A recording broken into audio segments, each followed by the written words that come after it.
to start off welcoming all of our campuses. Can we give a big hand, please, to Temple Terrace, Waters, Ybor?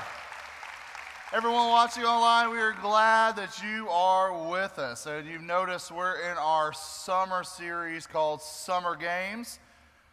It's the Summer Olympics. That's why we got the Summer Games going on, in case you didn't know about that. How many of you, just all of our campuses online everywhere, show of hands, how many of you actually watch the Olympics?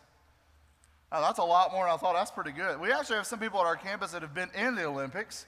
I have not. I don't know if that surprises anybody.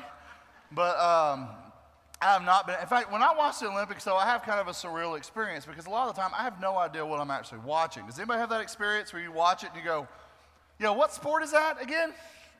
I have that happen to me all the time because it's a sport that I kind of recognize, but then they have like this Olympic twist on it that kind of gets me a little confused. Like it's hockey, but we're on the grass, And you're like, what's going on?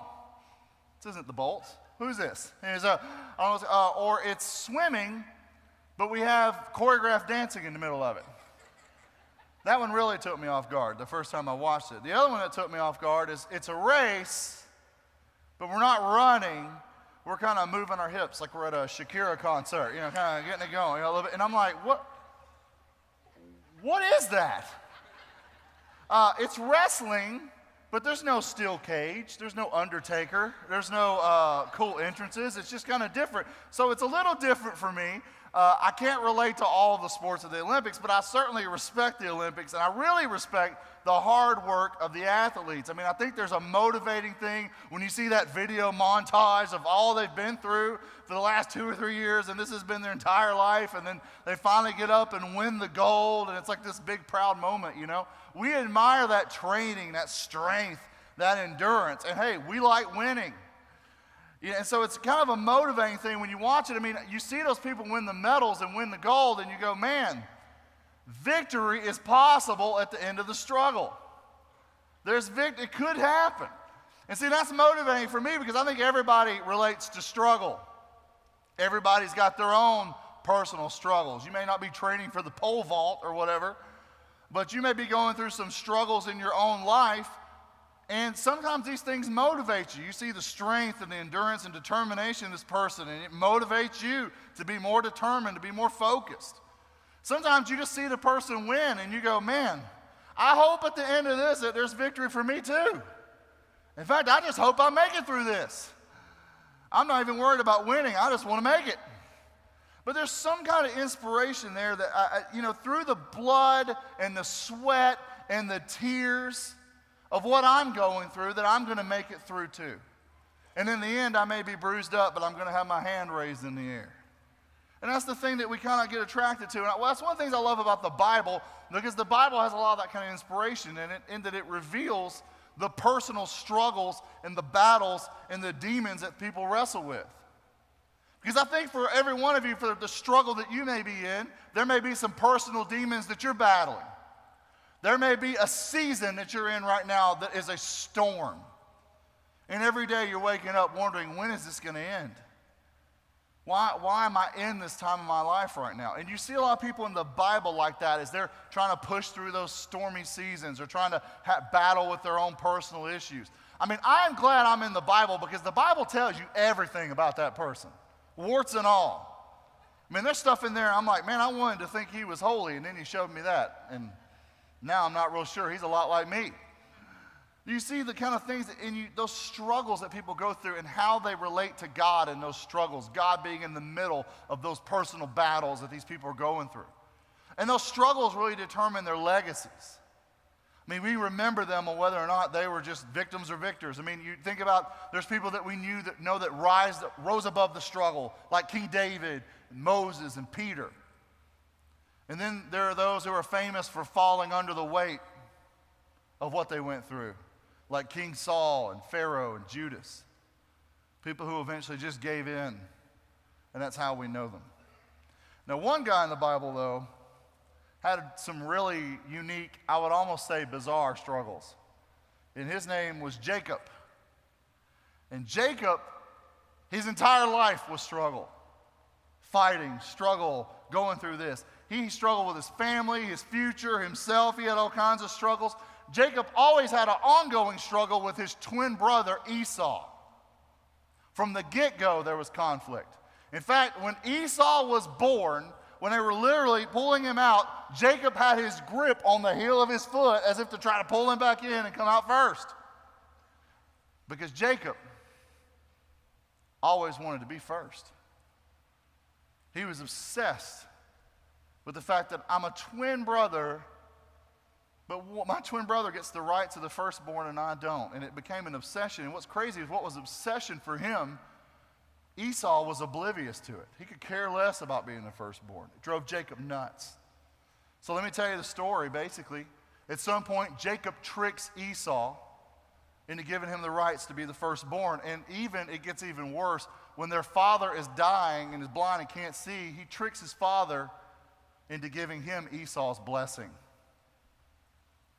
So he takes everything from Esau. And he realizes very quickly, I need to move away fast because when my brother sits down and realizes what all I've taken from him, he's going to kill me. He's going to kill me. So he moves away after taking everything from his brother. Now get this. The name Jacob means deceiver. So if you named your kid Jacob, it means deceiver. Some of you are like, well, we nailed it. I mean, right on. It's totally who he is. But it wasn't just Jacob that struggled with being a deceiver. His whole family struggled with strife and deception. I mean, his dad, Isaac, wasn't always truthful. Let's just put it that way. His mom, Rebecca, played favorites and helped him take from his brother. Jacob was her favorite. She's like, I'll help you. What? Who does that? And then, don't even get me started about Uncle Laban. You know, you always got that weird uncle, right? That weird Uncle Laban. And Uncle Laban was like Jacob's match. Jacob thought he could deceive everybody and manipulate everybody until he met the master manipulator in Laban. Because he lives with Laban, he marries one of Laban's daughters, and on the night of their honeymoon, Laban switches the daughter who he married with her, how do I say this, less appealing sister. So he ends up having sex with her on his wedding night. What kind of uncle does that kind of stuff, man? That's weird. I mean, it's just a weird story. And this is, keep in mind, this is the first family of the faith. When we talk about the God of Abraham, Isaac, and Jacob, this is the family that we're talking about. I know for some of you that takes you back. You're like, well, I'm just going to close my Bible and give up because I was hoping these people, I mean, it's a little discouraging. This family wasn't a bunch of holy people wearing white, doing holy things. They were a little less holy, a little more Jerry Springer. I mean, they just were. That's just the way they were. It was just dysfunction, deception, strife, backstabbing, stuff, lying. I mean, it's all over the place. But now I will tell you something. It encourages me. I'll tell you why. Because God faithfully spoke to that family. And God faithfully worked through that family to change the world that we live in. So if he can speak to them and he can work in them, he can work in me. And he can speak to me. It encourages me because I'm like, hey, I'm messed up too. And God is faithful when we are not. And the Bible is full of a whole lot of not. And the thing is, before we dive in this passage and talk about Jacob, let me set the scene of where we are in his life and in this story. It's been 20 years since Jacob has seen his brother. He's traveling. He's about to be reunited with him. He's coming through his homeland. And he is afraid that when Esau sees him after 20 years, he's going to kill him. So what he does, he sends a messenger out, and the messenger says, hey, good news, your brother's approaching, Esau, and he's got an army of 400 men.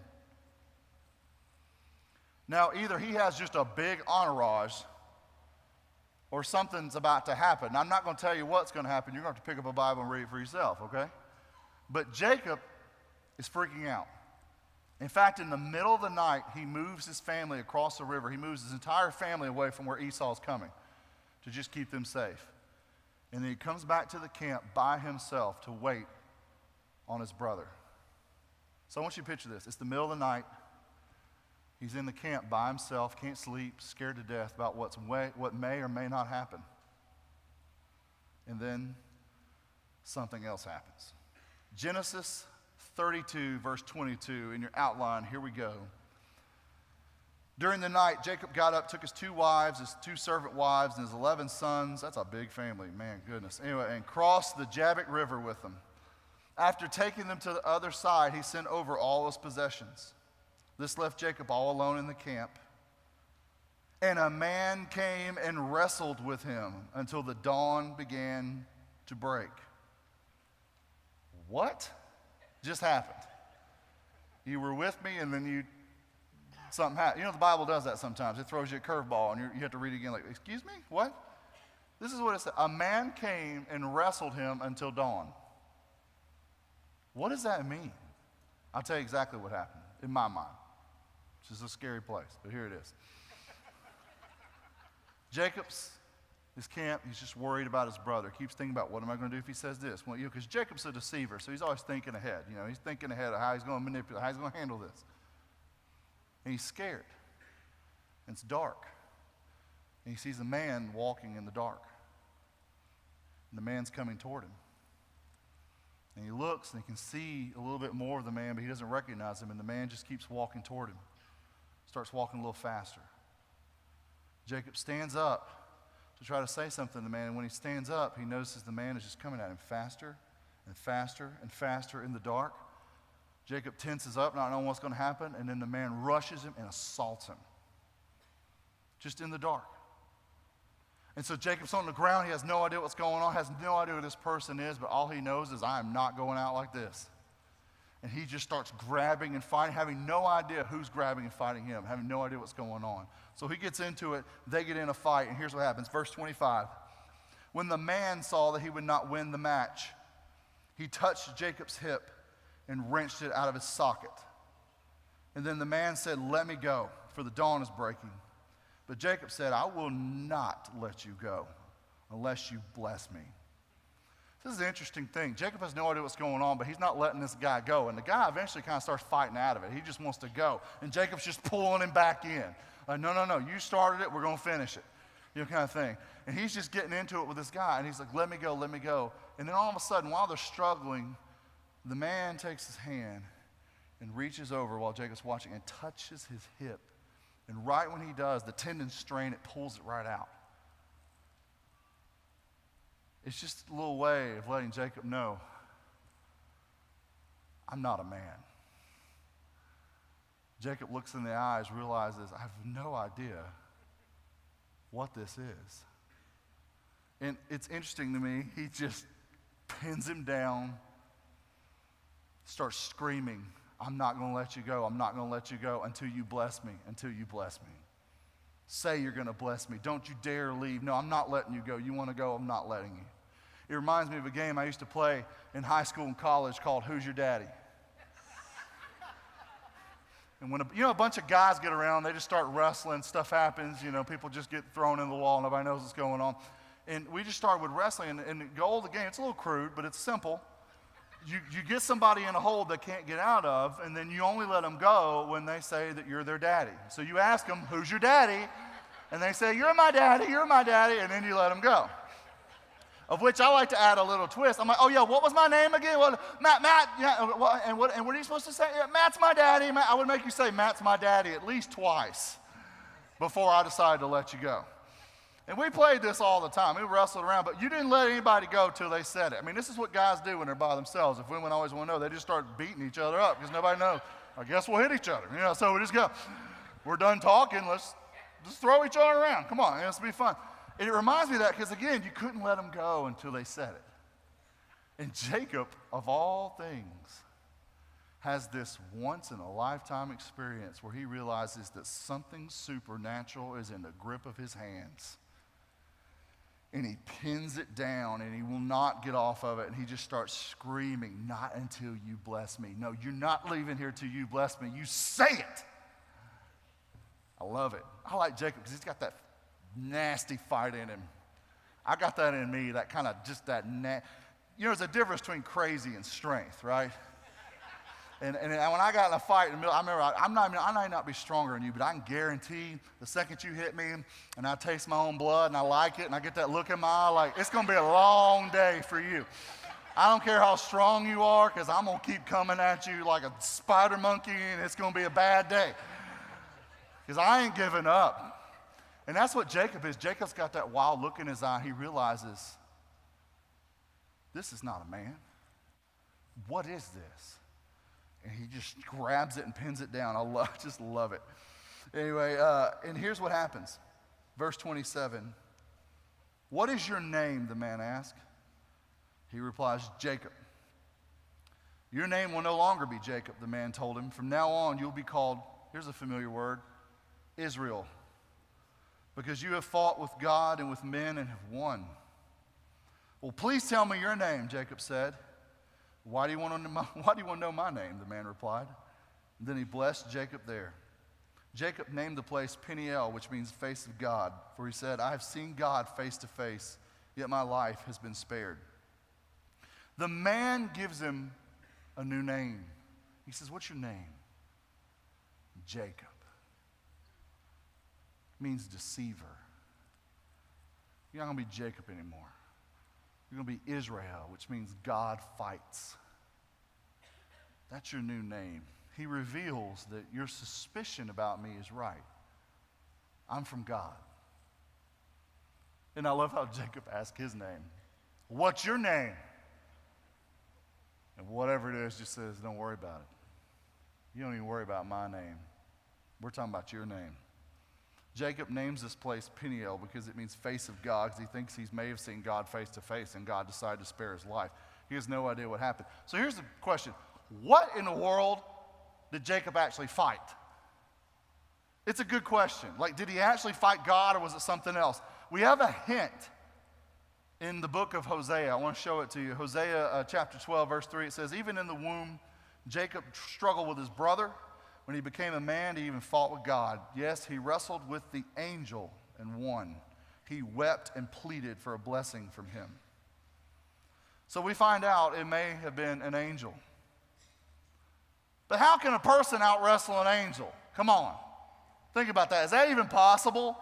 Are they that weak? I mean, if I go find an angel, can I put it in a sleeper hole to get a new car? I mean, like, how's that work? If that's true, then they need to run, because we're all looking like, beat him up, go, get something. Like, everybody's going to beat him. Is that really true? No, here's the thing. The truth is the struggle wasn't for the angel. The truth is the angel could have snapped his fingers, and every bone in Jacob's body would have broken at once. That's the interesting thing. He touches Jacob's hip to show him who he's messing with, and he touches it, and the tendons strain, it pulls it. And he's letting him know, this struggle's not for me. This struggle's for you. This struggle is for you. The angel could have killed him in a second. But get this, he came to fight him for him. Jacob needed the struggle. Jacob needed to feel pinned down in the dirt for something to activate in him.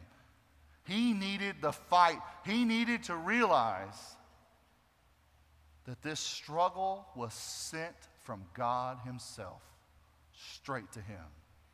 Let me ask you something. Have you ever been in a personal struggle, in a storm, in a season where things aren't making sense? And you feel pinned down to the dirt. You feel like you are pouring blood, sweat, and tears, and nothing's happening, fighting for your life, only to realize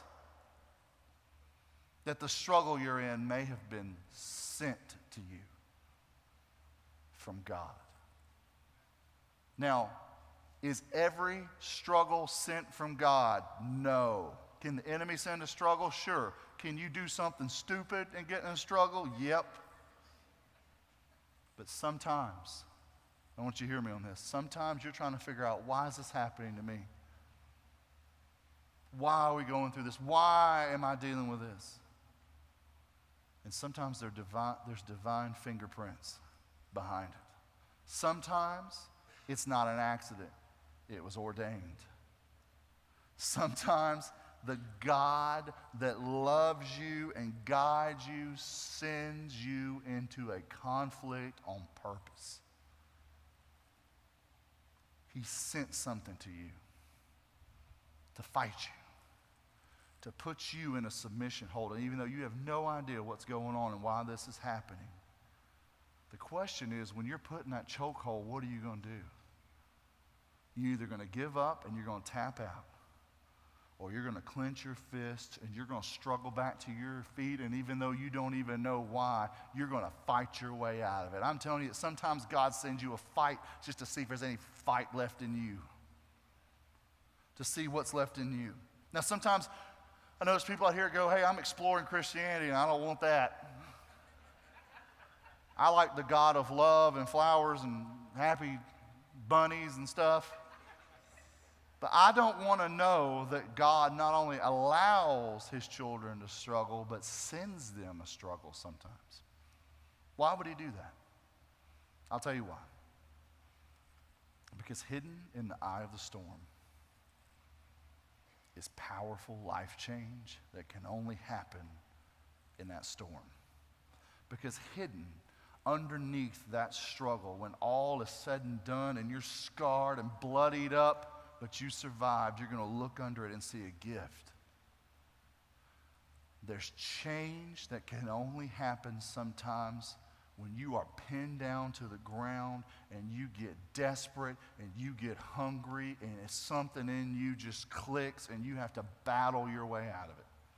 There's some kind of change that only happens that kind of way. Because when it's over, you're going to be different. You ever been through something so big, so epic in your life that you came out of it completely changed? You ever been through a fight or been through a season that you never forget? You look back on it because of who you are when you came out of it. See, I love this because God gives him a new name. He gives him a new identity that he would not have found any other way. I love the name. He says, you're no longer a deceiver. I don't want your name. I don't want people to look at you and hear your name and think you're some low-down heel. No. I'm going to change your name to Israel because I want people, when they see you, to know that you've been through the battle and you made it through. I want the visual of you to be a fist in the air, that you made it through because you have been through the battle and you have won. And that's going to be your new identity. Now, why the name God Fights, I don't know. But I have a hint that it might be something like this. That God looks at us sometimes and says, if I have to fight you to grow you up, I will.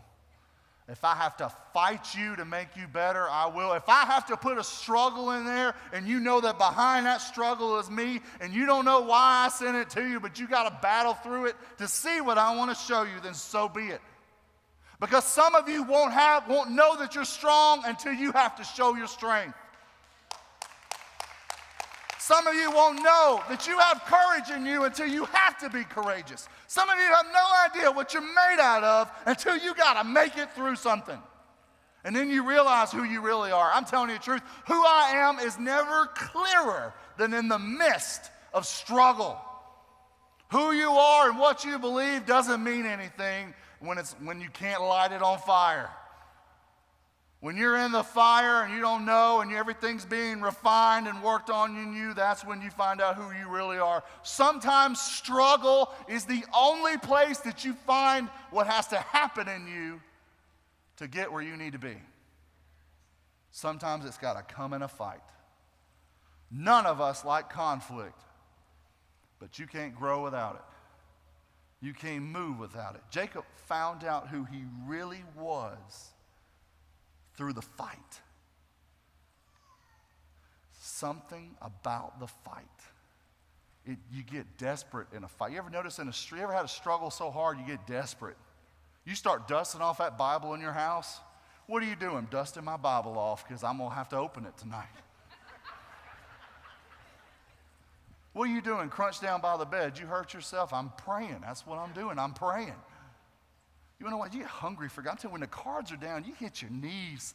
Those things happen. When everything's burning down around you, something happens in you and you get a fire in you. You see the fire around you and it builds a fire in you. A fight pulls a switch in us. When life puts you in a chokehold, when you are pinned down to the ground, you don't have any idea what's going on. You only got two options. You close your eyes and you click your heels and say, take me to Kansas or whatever. And you just try to give up. Or your pupils dilate, you grit your teeth, your fists clench, and something happens in you and you just push back. And you fight back, and you pray like you hadn't prayed in a long time. Hey, God, we hadn't talked in a while, but we got to talk today. You start doing all kinds. One day, you're not even paying attention to God, and the next day, you're doing everything you can to get his attention. You're on your 5th church service today, just trying to get his attention. You're doing a church tour of Tampa Bay, trying to get his attention. Because it changes in the struggle. It changes in the fight. That switch gets pulled, and suddenly you are back on your feet and alert, and you're wondering what's going on. Why does that happen? Let me show you this. I love this passage in James, one of my favorite verses of all time, James 1:2. It says, consider it a sheer gift, friends, when tests and challenges come at you from all sides. You know that under pressure, your faith life is forced into the open and shows its true colors. So don't try to get out of anything prematurely. Let it do its work so you become mature and well-developed, not deficient in any way. I'm going to warn you, don't try to get out of it because there's a gift at the end of it. Don't try to get out of it because even though you're bleeding and you're bruised and you have no idea, at the end there's maturity, there's development, there's growth. I'm telling you, if you tap out, you're going to miss out on what God was trying to give you in the first place. And some of those things are only found in the struggle. And I love that what Jacob's doing. I love it. He's got that angel pinned down, screaming in his face, has no idea what he's talking to or what he's messing with. But he knows it's from God, and he says, if you're going to start something with me tonight, don't leave till it's finished. Don't you leave me out here. You want to start a fight with me, that's fine, and my hip hurts like crazy, and I'm crying. But I am not letting you go until you change me, until you bless me. Don't you run into me like this. Don't you come into my life like this tornado, and leave without changing me. I love that. Verse 31, let's wrap up the story. The sun was rising as Jacob left Peniel, and he was limping because of the injury to his hip.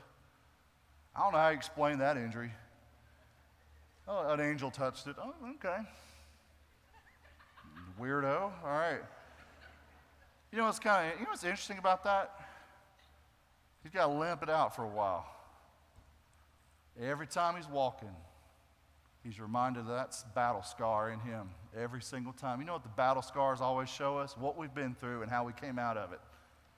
Some of you got surgery scars, those big surgery scars. You always show them to people, even when I don't want to see them. I had heart surgery and out there in the pavers, I'm like, hey. But you know what those surgery scars show? The story. I was going to die. And something inside of me had to change. And now I'm alive, and I made it through. And I tell you, scars tell stories. And you point to them, say, something inside of me had to change. And I'm telling you, in the end, you might be scarred and bruised up and beaten up, but you're going to be realizing this is what had to change in me. This is the story that I'm going to tell. Something new is inside of me that wasn't here before. See, Jacob walked off with a limp, but he also walked off with a new name. He also walked off with a new identity. I don't know what you're up against, but let me tell you something. The focus, it cannot be what you're going through in the limp. It's got to be what God is trying to do, because the thing is, the real struggle is not what's happening to me. It's what's happening in me. That's where the fight is. Your greatest opponent is always yourself. No matter what you're up against, it's what's going on inside of you.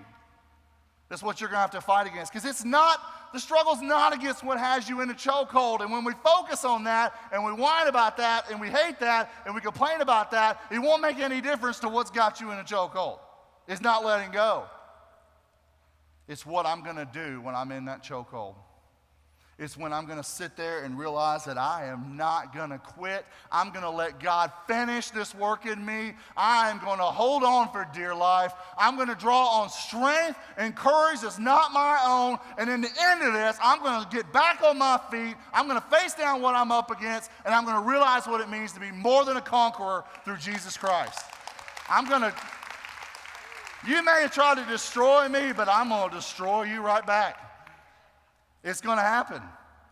The fight's not what's out there, it's what's in me. That's where the fight really is happening. And if you know that, it changes the game.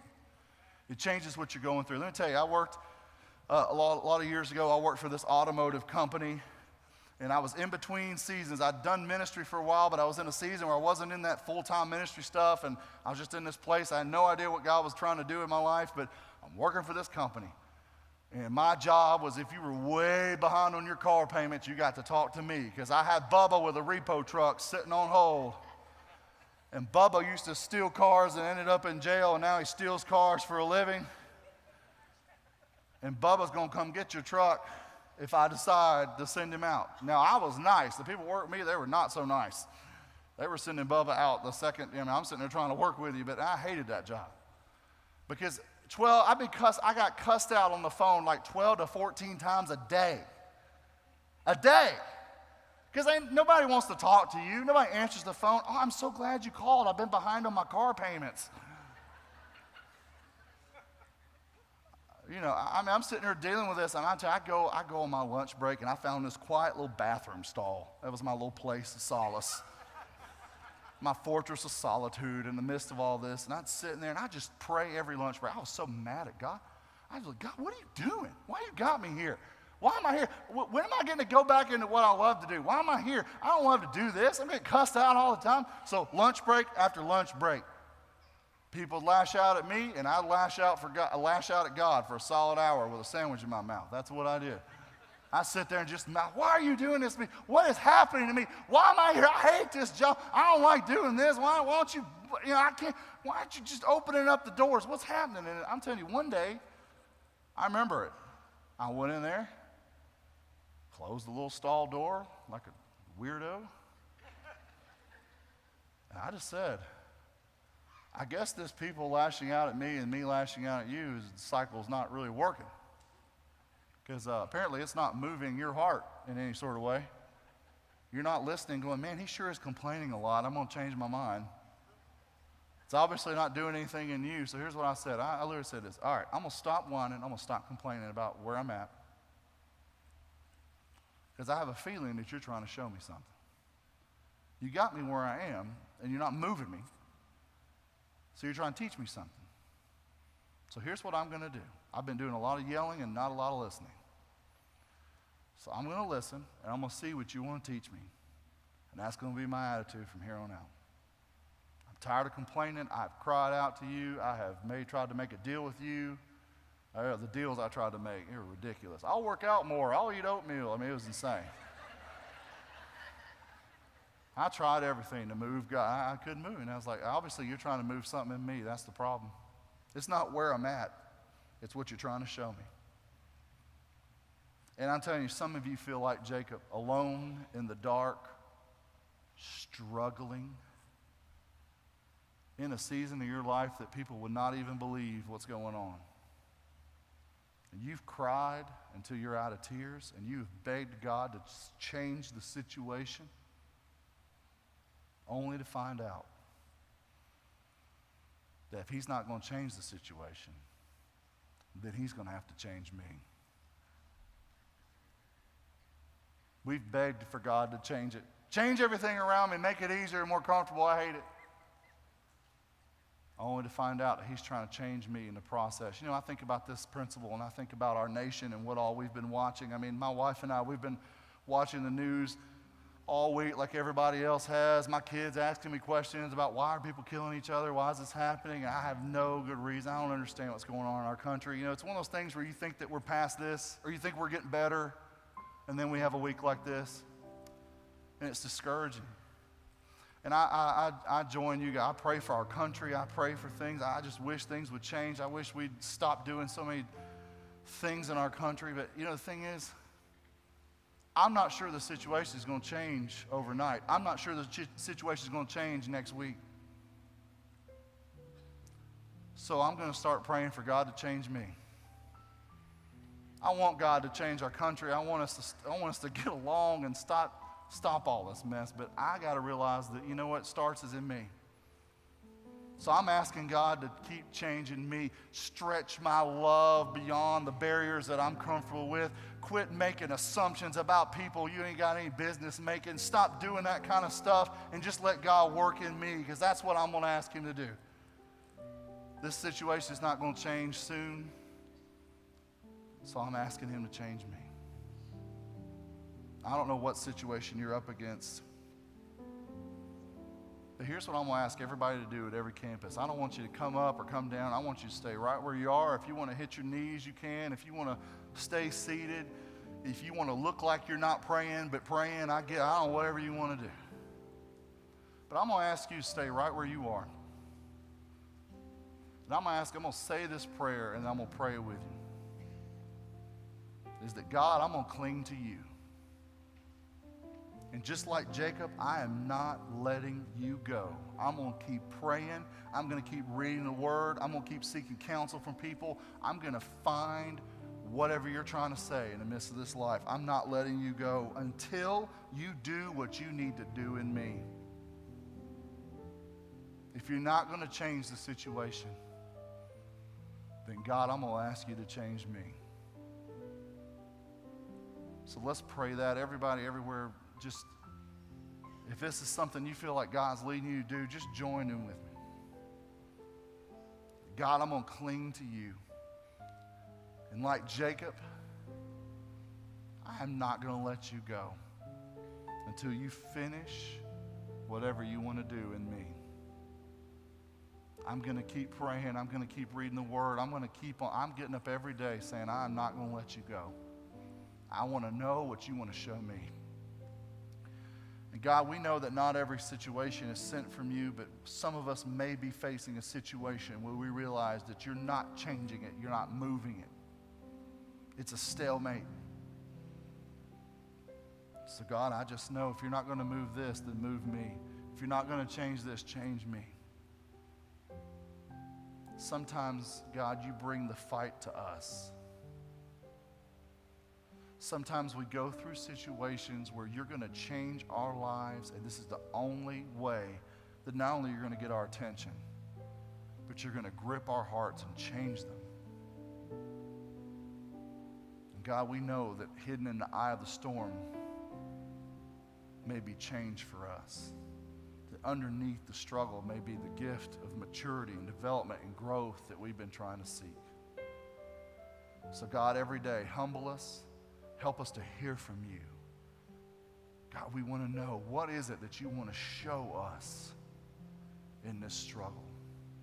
And God, whatever scars may happen, whatever bruises may happen, whatever blood, sweat, and tears may flow, at the end, God, we want to know that we made it through because of you. That our hand is in the air, not just out of victory, but out of worship to the God who cares so much for us. He won't leave us the way we are. In Jesus' name.